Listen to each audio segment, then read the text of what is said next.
Good morning.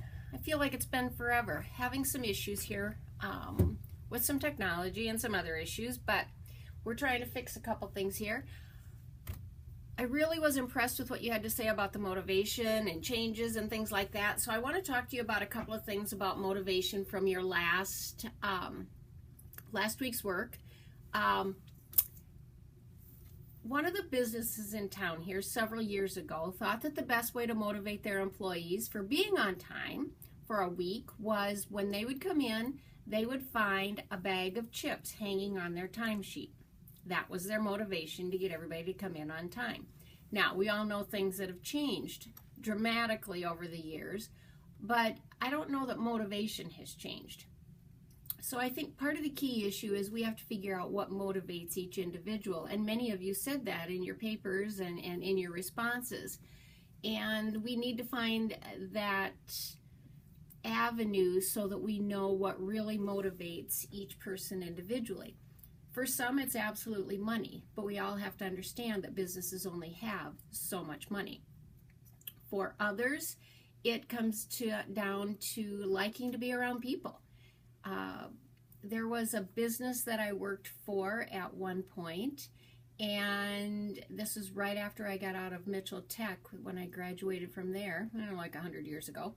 But this woman that I worked for was not very motivational. Her concept was you came to work, you did not speak to anybody, you sat at your desk, you did your work, you went to lunch, you came back. And also in my position, I was doing titles for new cars or vehicles, and I also was the one that took the money from the body shop. And I was not even allowed to visit with the people that came. I could say, well, I hope you're having a nice day and things like that. But she literally, her office was in the corner with glass, and she watched every one of us like a hawk. And I swear she was 90 years old. I was not motivated to go to work. In fact, I had moved to Sioux Falls, thought that's where I wanted to be in a bigger community. I thought I'd meet new people. Within 3 weeks, I quit. And I went back to Mitchell, or came back to Mitchell, because I was so miserable. There was no motivation for me to go to work. And when I went in to tell her that I was quitting, she said, but you do the job so well. There was no training you. And I said, yes, but this job is no fun. I don't know anybody. And she just couldn't understand that. So for many people, part of the motivation of going to work is going to work and having fun and visiting and telling stories and talking about your family and things like that. Excuse me, some of it can be the esteem, going back to Maslow. There are those people that like to be able to climb that ladder of success, and they like to see where they were and how far they've come at this point. If I were to look back where I have come from, way back, when I came back to Dakota Wesleyan, I was 31 years old, 4 kids, still married at that point. But I was working so hard to show my kids that if you really worked hard, you could have a good job. And my goal was to someday teach at a university. Didn't know that it'd be Dakota Wesleyan, but that's what I wanted to do. So my motivation was to show my family how hard work would pay off. Well, my hard work did pay off, and when I graduated, Dakota Wesleyan had an opening. One of my professors decided she wanted to become an attorney. And so I had asked one of the professors that was here at the time, I said, well, what do I have to do to someday be able to teach at DW? And he said, well, actually, he said, we've been talking about you. Submit your resume and let's see where it goes. So I did that. And they called me, and Dr. Dave Mitchell calls me, and he says, how would you like to teach for Dakota Wesleyan? I said, well, I would absolutely love to, but I don't have a master's, which you know. And he said, that's fine. He said, we're going to do a Grow Your Own program, and we will pay for you to get your master's degree while you teach here. Wow, dream come true. It was going to be a lot of work. and still is a lot of work, but I love what I do. There are some things I wish I could go back and change because of all the time it took away from my family, my kids, but God's got a plan. You look forward, you don't go back. And so if I look at where I came in as a lecturer, and I came in 1990, and to let you know, when I started here, I made $8,000 a year. Yeah, that sucked. But you can do a lot of things when you live appropriately. So I started as a lecturer, then I moved up to an instructor, then I moved up to an assistant professor, then now I'm at the associate professor. I can't go any higher because I didn't go on to get my doctorate. I have a lot of hours in, but I just don't have that total degree. Now, some people would say, you know, look at how far you've come, and I absolutely have, and for them that would be a big deal, you know, helping myself climb that ladder of success. A lot of times when people say, so what do you do? And I say, I teach. And somebody will look at me and say, well, tell them you're a professor. What's that got to do with anything? I teach. I'm a teacher. I love being a professor, but so for some people, their motivation is their title.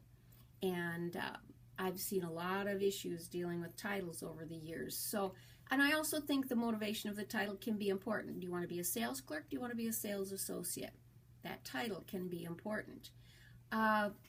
Other areas of motivation beyond money and esteem and socialization are your goals. Where do you want to go? I don't know if any of you have ever had an opportunity to see the video The Secret or read The Energy Bus. They are so motivating, and a lot of it talks about the law of attraction and whether you want to, you know, buy into that or not. But it absolutely, a lot of it is your attitude. Do you have a positive attitude? Is it one that draws people to you, or are you one that you're going to complain about everything? And if that's the kind of situation you're in, maybe it's something that we need to work on. People want to be around people who can motivate them, who can get them fired up, who can get them excited. A lot of motivation to me is when I come into work, you know, if people are saying, good morning, how are you? And if I'm doing the same thing, but you've got to be able to learn to read people. And every once in a while you can tell when somebody comes in and they're not having the best day, and you either go, I need to stay away from that person today, or maybe I can say to them, hey, everything okay? You know, and let them know that I'm concerned. We have to figure out where we're at with that. But you have to figure out what motivates everybody. There was one business that I worked for years ago that their thought of motivation was that you can eat here. You know, when you're at work, you can eat for half price, which for some people that's really motivating. For some people, it was like, I don't want to eat here. I want to work here, but I don't want to eat the food here. Another place that my daughter worked for when she was in high school, she worked for some place that they could eat half price when they were there, but they could also bring their families in once a month, and the entire family would get to eat for half price. Now, that was kind of fun. That was an extra way to show appreciation to your employees. Motivation takes work, because to me, one of the key areas of motivation is you got to motivate yourself first. How do you motivate yourself? Do you get up every morning and say, you know, good morning world, good morning Lord, here I am, tell me what to do? Or are you one that you're slow to rise and it takes a little bit to get going and you're not that morning person? What does it take to motivate you? You have to know what motivates you before you can motivate someone else. It's kind of like the adage, you have to know yourself before you can manage others. Motivation is difficult. Getting people fired up is difficult. It can be done, and one person argued with me one time and said, you can't motivate somebody if they don't want to be motivated. And you're probably absolutely right. We can't motivate someone if they don't want to be motivated.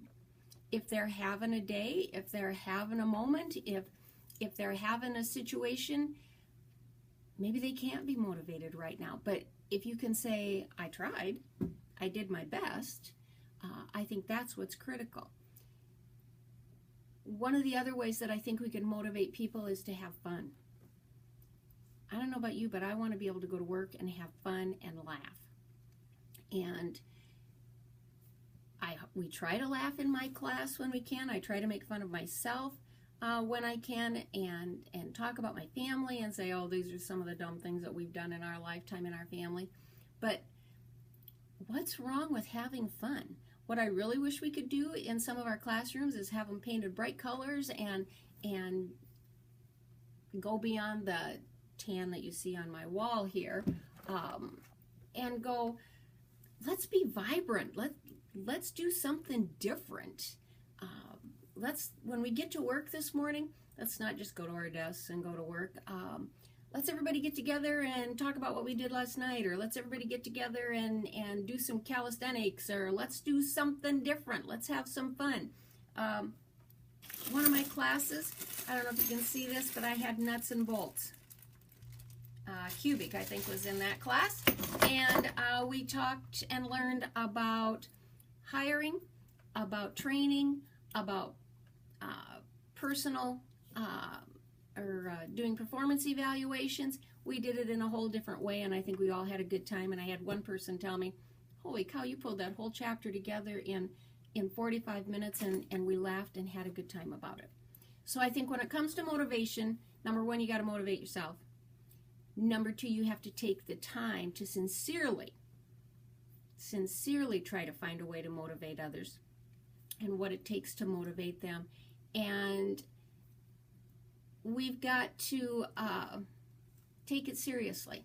I want my employees to come to work and be happy.